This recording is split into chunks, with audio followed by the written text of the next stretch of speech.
anak ADHD itu pinter loh sebenarnya. Ada 60% nih dari orang ADHD itu biasanya berkembang, cenderung menetap. Maksudnya? Terutama inatensi dan impulsivitas. Membuli itu ciri-ciri ADHD juga. Berapa lama bisa ngelihat? 10 menit cukup. Ada juga yang bilang ADHD suka pelupa. Bener nggak tuh?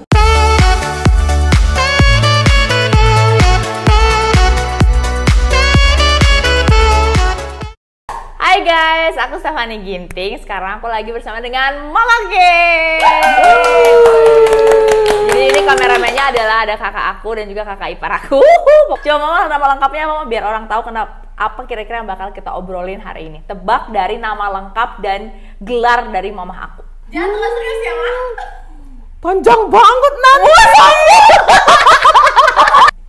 Dokter Feranita Pandia. Terus? Dokter SPKJ konsultan, magister kesehatan. Jadi tebak ya, kita akan ngomongin soal kesehatan, spesifik kesehatan mental. Karena SPKJ ada singkatan dari spesialis kedokteran jiwa. Wow. Sebenarnya kita lagi mau ngomongin tentang ADHD. Buat yang belum tahu apa itu ADHD, itu singkatan dari Attention Deficit Hyperactivity Disorder. Kaki aku susah banget waktu suruh diem ini. Berarti kamu ADHD gitu? Nggak segampang itu dong, Dek. Hyperactivity artinya dia banyak banget aktivitasnya dibanding dengan orang lain. Oh gitu ya. Masalahnya tapinya apa? Aktivitasnya itu kadang-kadang nggak selesai. Maksudnya gimana? Udah pindah ke aktivitas yang lain gitu loh. Mungkin jelas. dia bukan sengaja ya. Dia mau menyelesaikan aktivitas tersebut, tapi dia nggak bisa. Karena ada gangguan ADHD di otaknya. Gitu. Jadi belum tentu yang gerak-gerakin kayak gini ADHD guys. Makanya salah banget ya, banyak yang suka diagnosis diri sendiri gitu mah. Sebaiknya sih kalau mendiagnosis itu harus dokter atau psikiater. Satu lagi psikologi. Psikolog klinis. Oh boleh ya? Kalau hanya sekedar mendiagnosis, memberikan tata laksana tanpa obat, itu psikolog klinis bisa. Kita bikin konten tentang ADHD sekarang itu bukan buat kalian kayak aku ternyata ADHD.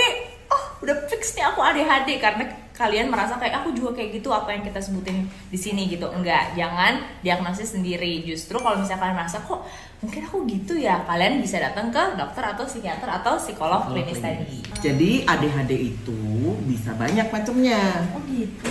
Ada dia inatensi. Jadi masalahnya itu dalam atensi aja. Perhatian ya. Perhatian, konsentrasi, fokus. Jadi mereka tuh mudah teralih. Dan yang berhubungan dengan konsentrasi itu biasanya daya ingat. Kemudian jadi lupa gitu kan. Hal-hal yang detail tuh mereka nggak bisa. Jadi ada juga yang hiperaktivitas dan impulsivitas. Itu sepaket tuh. Yang banyak itu. Ya, inatensinya nggak gitu menonjol. Tapi yang menonjol itu hiperaktivitas, impulsivitas. Impulsivitas itu apa? Satu tindakan yang tanpa berpikir panjang gitu loh, konsekuensinya apa. Maksudnya jadi kayak belanja impulsif termasuk? Termasuk. Oh gitu? Ya. Oh, jadi kalau kita lagi beli skincare, terus kayak pingin makeup juga, impulsif beli dua-duanya gitu bisa jadi? Selama itu nggak dipikir panjang, langsung diambil, langsung dibeli, itu impulsif namanya. Oh itu namanya impulsif. Tapi ingat lagi, impulsif itu bukan hanya pada ADHD. Pada manik juga ada impulsif. Manik tuh beda lagi ya? Beda lagi. Nanti kita bahas yang lain lagi, Mak. Yang ketiga? Campuran. Oh. Semuanya ada, inatensi ada, hiperaktivitas ada, impulsivitas ada. Kombinasi ya? Ya, kombinasi. Itu berarti yang paling berat, enggak? Jadi berat ringannya itu tergantung pada seberapa besar mereka ini, kumpulan gejala ini, yang membuat mereka mengalami gangguan fungsi. Fungsi kita tuh ada 3. Apa tuh? Fungsi perawatan diri. Perawatan diri itu artinya makan, tidur, seperti itu. Karena banyak ADHD itu mengalami gangguan tidur. Seperti itu. Tapi kan mereka aktif, apa karena mereka aktif jadi mereka nggak bisa tidur gitu? Karena itu tadi zat kimia otaknya memang terganggu.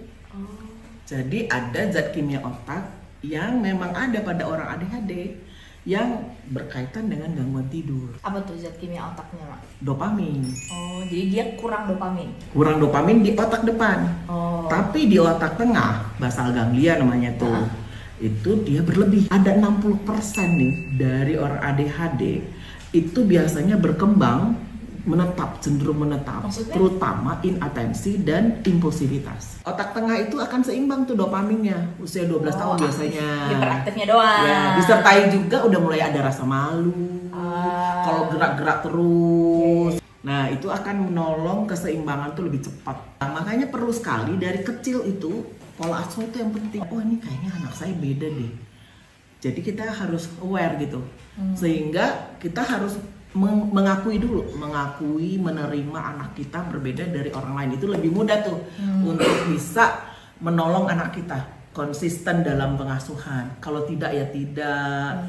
Kalau anak itu melakukan hal yang positif dipuji, sehingga ada namanya penguatan positif atau positive reinforcement. Jadi dia tahu kalau itu tuh benar. Oh, dapat apresiasi, berarti yang aku lakukan itu benar. Gitu ya. Dia jadi ingat. Ya. Itu bantu juga buat anak ADHD. Betul.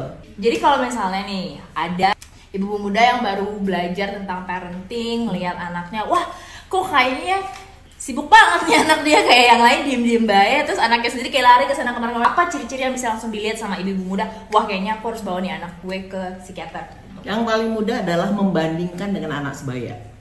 Jadi kalau tadi dia lari-lari sendiri, yang lain diem-diem aja. Anak sebayanya diem, bisa misalnya bertahan misalnya 10 menit.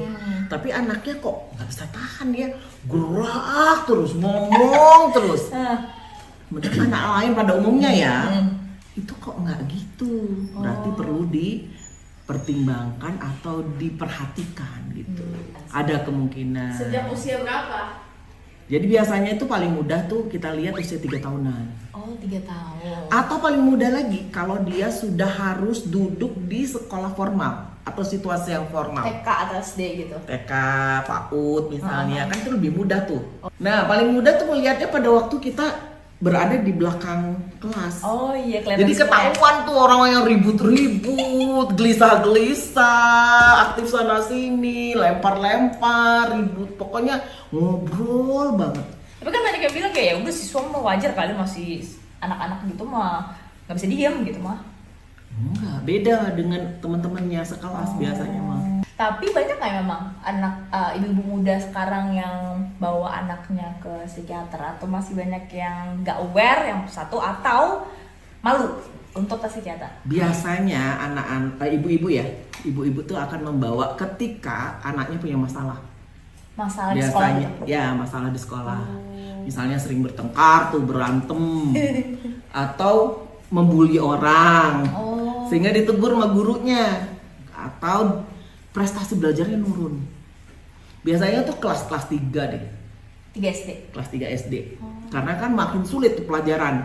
Udah mulai kali-kali, mulai bagi-bagi. Jadi perlu atensi yang banyak gitu. Membuli itu ciri-ciri ADHD juga? Kemungkinan. Mungkin karena dia banyak aktivitas tadi kali ya. Jadi Bukan. Pembela. Impulsif. Jadi orang-orang impulsif tuh sering ya, usil, ya. kemudian ganggu orang lain gitu loh. Gini. Ya. Dia nggak mikir. Merebut, nggak sabar menunggu giliran. Nah, itu impulsif tuh. Tapi kalau pengalaman mama, banyak nggak sih pasien yang ngaku kayak, tapi malu banget sebenarnya kalau bawa ke dokter sekarang tuh sebenarnya udah sembunyi-sembunyi gitu, sampai ibu-ibu mudanya juga sebenarnya yang belum menerima kalau anaknya tuh ADHD. Ada sih anak yang sudah mulai besar ya, kelas 5 atau kelas 6 SD, terus dia baca misalnya di pintu praktek psikiater, terus dia tanya, kok aku dibawa ke psikiater? Oh, dia udah ngerti ya psikiater itu ya? Gitu. Apalagi zaman sekarang ya, ada media sosial, jadi dia udah ngerti.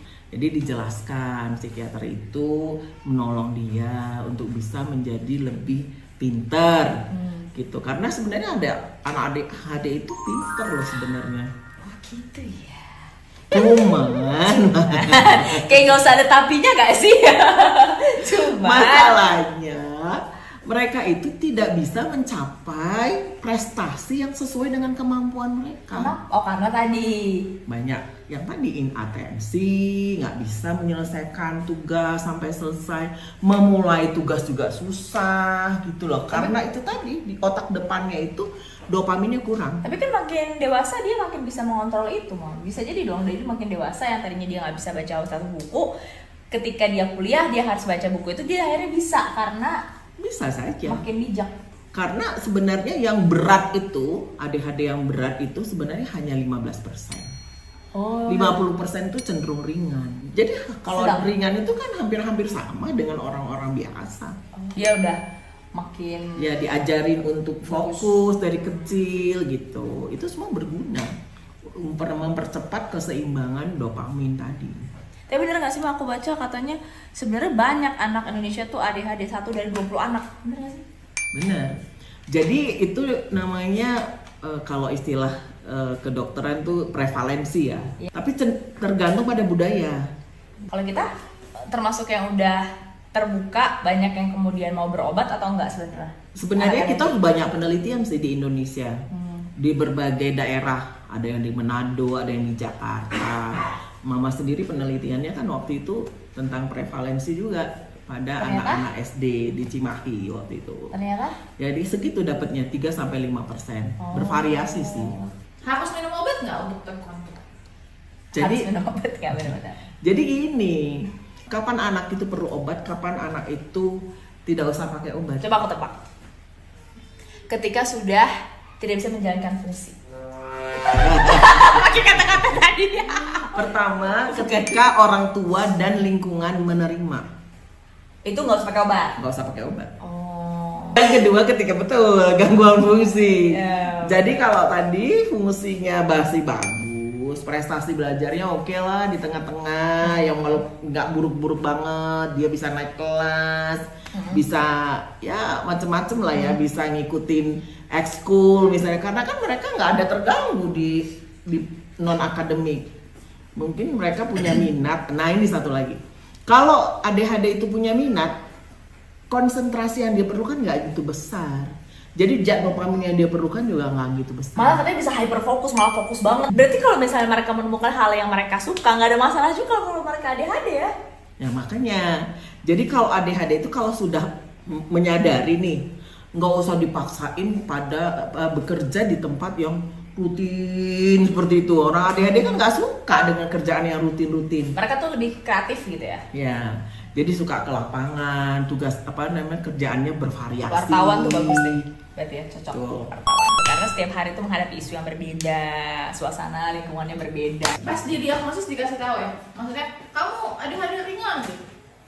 Itu ada screeningnya, ada Connors test. Jadi ADHD itu bisa didiagnosis kalau dia terjadi di 2 tempat minimal. Apa tuh?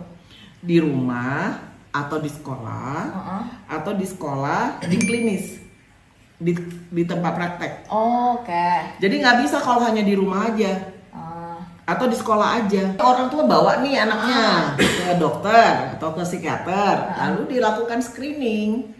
Screening itu anaknya diberikan kuesioner. Anaknya, kalau anaknya sudah bisa baca tulis ya, kemudian orang tuanya, kemudian gurunya, baru dibawa ke dokter nih. Dan dokternya kan lihat, observasi, ditanya-tanya juga anaknya, kalau anaknya sudah bisa ngomong gitu. Biasanya sih dengan observasi kelihatan kok. Anak ADHD itu nggak akan jaim, nggak bisa. Oh gitu. Biasanya kalau anaknya masih prasekolah ya sekitar di bawah 5 tahun, 6 tahun, itu wah semuanya dipegangin, terus ngomong banyak, ini apa, wah semuanya deh. Tapi menyenangkan kok, karena semuanya dipegang. Berapa lama bisa ngelihat? 10 menit cukup? Cukup. Serius? Cukup. Tapi berarti tetap dikasih kuesioner ke sekolahnya dulu kan? Iya. Harus bisa dibilang ADHD. Betul. Jadi ada yang namanya sistem inhibisi di otak kita tuh. Yang artinya?